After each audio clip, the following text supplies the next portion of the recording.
All right, everybody. Thanks for being with us here at Football Fridays at the ECK. Again, I'm thrilled to welcome our next guest to the Football Fridays stage, a man who needs no introduction, the Glenn and Stacey Murphy head men's basketball coach, Mike Brey. We're ready. What's up, gang? How we doing?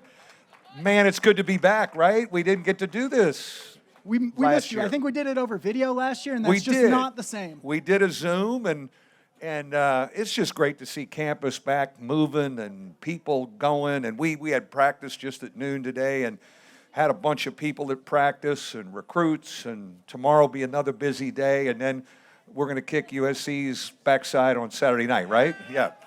Amen. That's the right answer. I know you have a busy afternoon, though, so I do want to dive right in. The last two seasons, as you just kind of mentioned, have been absolutely wild. You're at the ACC tournament in Greensboro in March of 2020. In the middle of the tournament, it gets canceled, you get sent home. Last year, you were literally looking for opponents on Twitter to fill out your schedule. What's it like to have some semblance of normalcy? No, it's, that we're going to have fans back in the stands. That's all our players ask about in the offseason. Are we going to have fans back? Last year was a really weird year. We did not have one pause. We played 26 games. It may have worked against us because we were available all the time. Clemson and Georgia Tech strategically never showed up here for their game. I'm starting to wonder, about their testing down there. But anyways, nothing was going to be fair last year, and we got through it. And I'm very excited about our group. This is a rotation where we've been at our best with older guys, and our schedule's unbelievable. How about this statistic for our roster? We will award 7 degrees next spring. Paul Atkinson, the grad transfer from Yale, is getting a master's. Robbie Carmody, Trey Wirtz, Cormac Ryan, Prentice Hub, Nate Lashevsky, and Dane Goodwin will all get their undergraduate degrees. I've had 5 graduate. I've never had 7. And that's why I think it's important for us to get going on the court, because that is a great message for us to put out there in the midst of all the other crap going on in college athletics, right? And so I'm very excited, and we have a group that can get going. Problem is, Maui is now in Vegas, but I'm still wearing shorts. I guarantee you I'm still breaking out the shorts in Vegas. You're stealing all my questions, Coach. You just mentioned the 7 guys that are going to get a degree this year. One of your things that you often say is get old and stay old. And this team is really that. So what's the vibe with that much leadership, that many guys who have been here for so long? And they're also hungry. I mean, we need to play in March, and they want to play in March. So the goal is clear-cut to kind of work toward that. We actually had a summer where we were on campus. The year before we did not. Our program needs the reps every day. We don't get one-and-dones. We have guys that come here for 4 and sometimes 5 years, and we need the Johnny Moon, the Bonzie Colsons, Pat Connaughtons. Those guys have had time to get better, and this older group certainly has had reps. So today was practice number 15 since October 1st. We have an exhibition game a week from tonight, so it's time to sit on the same bench and see what the rotation is next Friday. You also mentioned the Maui invite. A couple of years ago, we were introduced to Maui Mike Brey. Saw the shorts. We saw the no shirt in the lay in the locker room after you won the championship. That's in Vegas this year. So what does Vegas Mike Brey look like? I tell you, I told Maui, obviously the state, the governor shut down travel. I'm not really complaining. Our players and our parents of our players really wanted to get to Maui. I don't mind that it's a 3-hour flight instead of 10 or 11, because when you look at our schedule, when we come back on Thanksgiving Day, that Monday, we have to go to Champaign, Illinois for the ACC Big Ten Challenge, so maybe we'll have less jet lag, Maui legs, which we've had before. But, we won it in 2017. I think it was 17, right? It was a great memory, and we play St. Mary's right out of the gate, a heck of a program. Oregon's on our side, Texas A&M, Houston, Butler. It's a great field. It's a great event. Vegas they'll do right by it. You mentioned Illinois, looking at some other non-conference games you have. In addition to the tough ACC slate, you also have Kentucky, you have Indiana. What sort of thing are you looking forward to with this schedule? Well, it's a great challenge right out of the gate. And, kids want to play big games. I probably overscheduled us last year in the midst of cancelizations. We just wanted to play. And I never knew how many games we were actually going to play or if we were going to finish a season. This year, our schedule still, as you mentioned, we've got Maui early. Kentucky here December 11th is a great challenge for us. And LaFonso Ellis will go up in our Ring of Honor. Well-deserving and just a class act, as we know, that day. The last game of the Crossroads Classic, that is going to end. That function's going to end. But we play Indiana down there, and it's always kind of a road game because there's a lot of – I've never seen more 50-year-old men with candy-striped pants on in Indianapolis. You know, it's the darndest – I guess that's cool for IU grads. I don't know. But so we've got them. We've got Illinois on the road. And then we've got 2 ACC games in December at Boston College and Pittsburgh on the road. So we're going to jump right into it. 20 league games. We've got a great returning. We've been old most of my years. This is the most experience ever coming back. And that says a lot for our program because we've had a nice rotation to our roster. But there's guys that have played a lot of basketball that are really hungry. You add Paul Atkinson, who's 22 years old and was the Ivy League Co-Player of the Year 2 years ago. We have 2 local young men on our roster, which I'm really excited about. Blake Wesley from Riley and JR from right across the street here I'm sure it used to be across the street, down here now at St. Joe High School. 2 local kids who are really good players for us. So, and we're healthier and we've had good competition. So, but after 15 practices, they want to play somebody else. So we got an exhibition next week. I seriously think you might be looking at my sheet here, Coach. Yeah, I was just about to ask about Blake and JR. You know, a couple of years ago, Demetrius, of course, a local kid that you had here and played so well. It's just sort of a different level of excitement when you got the local kid. What do those 2 bring to the program, and what are you excited about with them? Well, I think they're going to sell a lot of tickets, first of all, which we need to after selling none last year. But you're right. Demetrius Jackson and Austin Torres were the only 2 in my previous 20 years from here in the area, whereas our women's program have had a bunch of great players from here. Just, as far as fit, there wasn't as many great fits for our place. But these 2 guys, they're big guards. They're 6'5", 6'6", know how to play, have great high school careers. But here's so weird with the pandemic. I call them my neighbors, because they're, my local guys. We signed them last November. They couldn't make an official visit. They could not come to the office.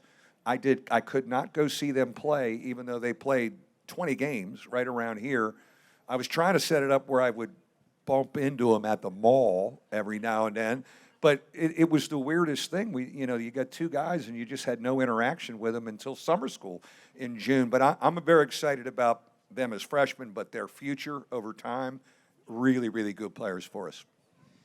You talked about the need for this team to play in March. It's been a few years since you guys have made it to the big dance.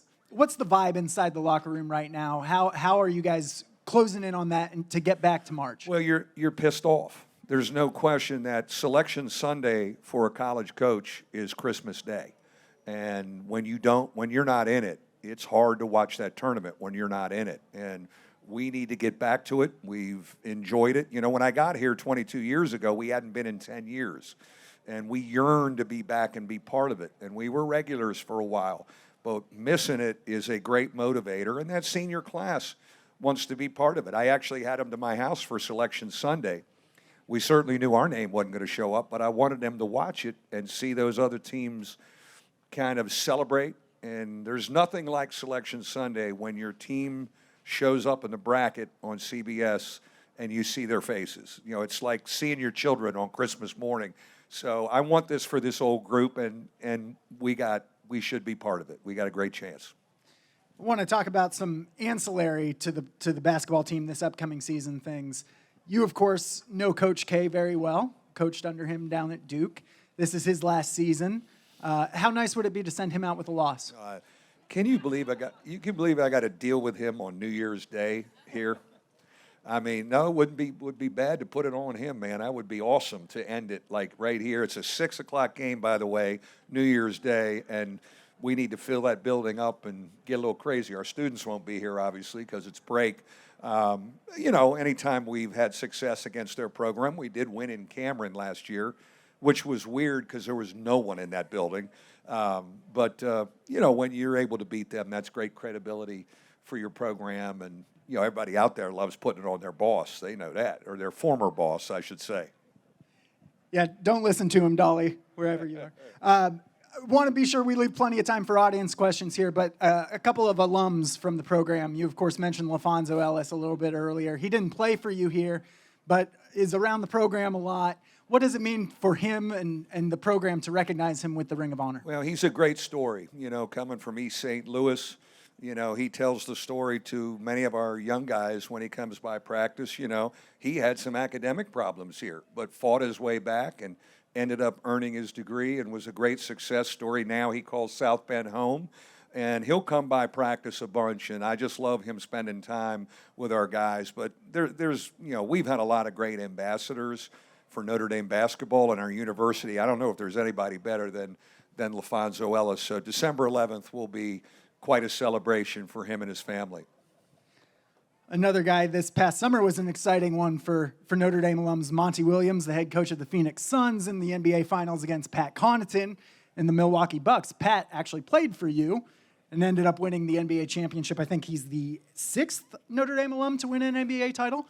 What was that like, watching him win the ring? Well, it was neat because I went over there for Game 6, and so you got Monty, on the other bench, and certainly we have Pat, and to see them win it was great.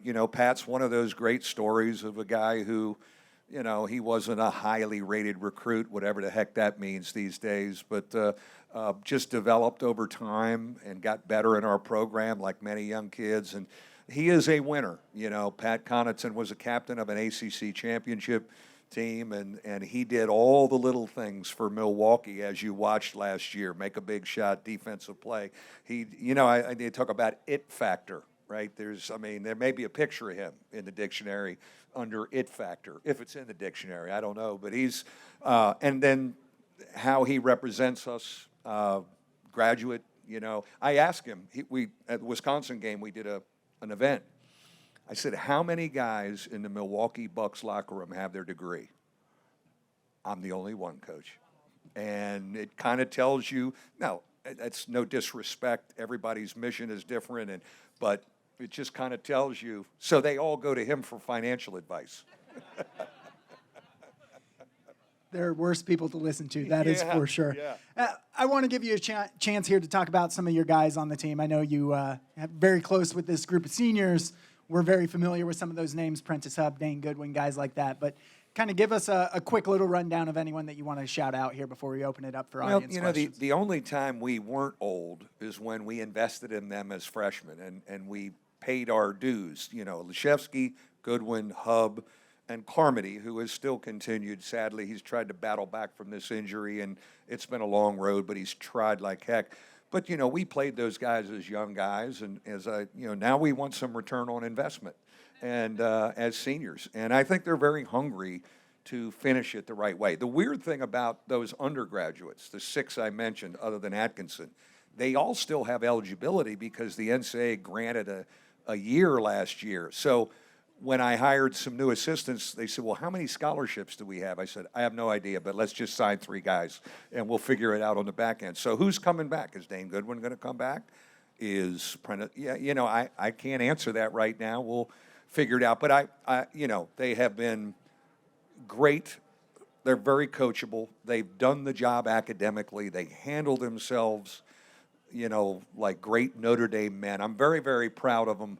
I just want them to finish this thing off playing in March and hanging around in March for a while. That would be great. All right, let's go ahead and take some questions from the audience here for Coach Brey. Joanne will be around with a microphone. Raise your hand, and she'll come around and ask Coach Brey anything you want. Well, within reason, I suppose. Huh? Sure, anything. Got one straight in the back there, Joanne.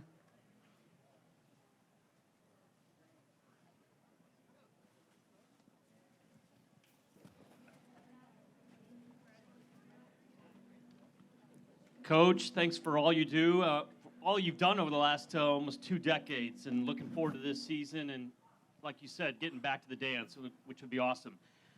Want to ask about Robbie. You talked a little bit about him just now. I think over the last 4 years, maybe a fan favorite, probably because all the adversity he's gone through and the energy he brings to the court.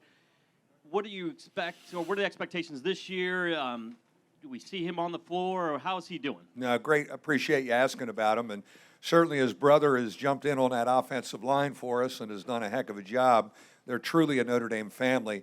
Robbie's one of those young men who's just had no luck with a couple procedures surgically. If you think back 3 years ago, he started his first 2 games as a freshman, and then he did the labrum, and then it's been the knee. And what we've had some issues with is we get him back, and then some swelling comes back, and we got to shut him down. So it's been 2 steps forward, 1 step back, 1 step forward, and that is really challenging for this young man. He was the Pennsylvania State Player of the Year, Gatorade Player of the Year. And we can thank God he has his teammate, and we've got his back, and we're going to keep trying. There's no rush. We're not going to rush anything. I know he wants to get back, but it's been hard for him to kind of do it consistently in practice without that knee flaring up. I will say this about Robbie. He's grown as a young man and understands, basketball doesn't define him. He will earn a degree from this very special place in the spring, and there'll be life after basketball. If it comes a little sooner than he expected, I think Robbie Carmody will be very, very prepared to do that. But I still want to put him in the game and get him a standing ovation because this man has battled through it all.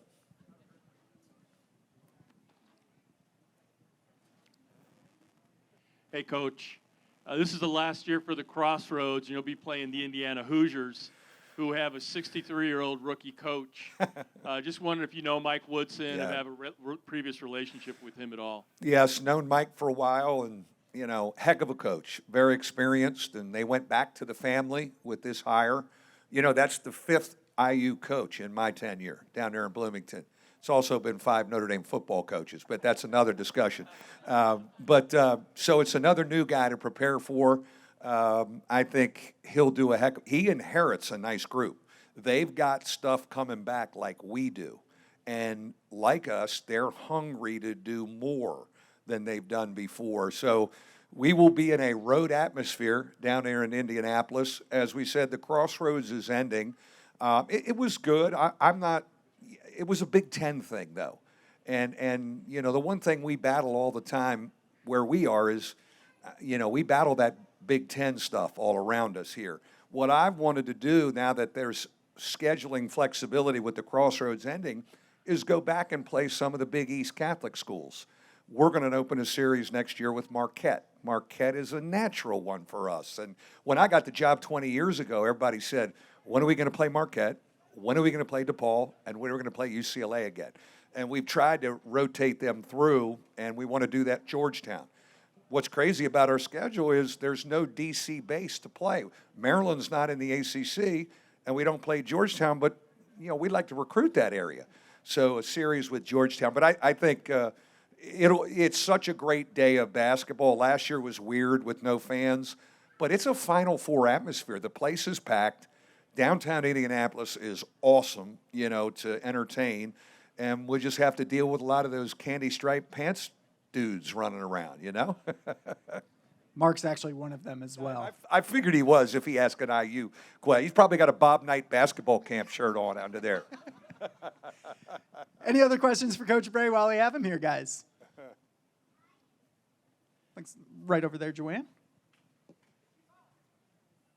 Coach, you've had the pleasure of mentoring some new young coaches. I just wanted to find out how Martin Inglesby is doing. Thanks for asking about him. I just stole one of his assistants to come back to my staff, Pat Rogers, who's a graduate of ours, former manager and a former assistant. Martin Inglesby, like I said, Pat Connaughton has it. Martin Inglesby's really, really gifted young coach. He's done a great job at Delaware. They've gotten better. Like our team, they've got a really old group that's hungry. And I would look for them to be an NCAA tournament team and win the Colonial Conference this year. But class act, he was my first point guard 22 years ago. And he was a coach on the court, so it was only natural moving forward. But I look for Delaware to be really good, and Martin is really one of the gifted young coaches in our profession. Let me ask you something here to wrap up before we let you go. A lot has been made about the NIL, name, image, likeness for student athletes across the NCAA. What's the feeling in the room, in your locker room, in your program? Has anyone signed any deals, or what's just your thought on that? You know, I think it was coming at us. It came at us July 1st. We want to be, and it comes from the top with Jack Swarbrick. We want to be very aggressive and creative. We still want to be Notre Dame, but we want to be creative and aggressive. We can't sit on our hands and think, this is just going to pass us by. This is part of the equation now, and we've had some interesting things happen. 4 of my guys did a basketball camp for a day at St. Joe High School, and I think what's been lost in it, and you read about somebody gets a Porsche to drive and the educational value of it. They had to do it all. They set up the camp. They had to get the insurance. Now, they all made $600 each, which is cool, but it was almost like taking another class here at Notre Dame. Dane Goodwin hits the golf ball a little bit, so he posts some things on, for Blackthorn, and he gets free golf, and so, little things like that. But, we have to be thinking about it as we move, and it's changing every day. Like, we have an NIL department of people that get new information all the time, but I think it's really, really part of the equation, and we have to be open to it, and it's changing, and how can we be creative, and how can we, but not be, not embarrass ourselves with it. But I've liked it. I think I've seen the educational value of a group of guys going, well, Coach, we're going to go do this. We'll do it. Be a man. Do it. Set it up. And that you made $200, take me to lunch, It is Football Fridays. You mentioned the 5th Notre Dame football coach. He's against his 5th USC football coach in his tenure. is he really? Yeah. What's your prediction for tomorrow night? No, we're going to put it on them tomorrow now. We're going to put it on them. We need it to be misty and chilly all day. So when they're in their hotel rooms and they look out, it's dark and cold. That's why I love on a South Bend winter, when it's game day and I wake up and that wind is blowing off Lake Michigan, and here they come flying in from Florida State, and they got to land that thing. Oh, I love it. I love it. I told them to plow the snowbanks behind the Joyce Center as high as they could, because when the bus turns, the Florida State bus turns to go into back tunnel, I want them looking at a wall of snow when they come in. And so the ACC guys, they're all coming from the Southeast now. The Big East, so we're going to, the neat thing about watching our football program, like this group, like the culture, they figure out how to win. Hey, and, it's weird sometimes how you get there, and it's sloppy and whatever, but they kind of figure out how to win. It's been neat to watch this group figure it out, but I know it'll be a fun night, and, with those lights shining off those gold helmets on a night game is always pretty cool. Coach Brey, thanks for being Go here. Irish, man. Thank you.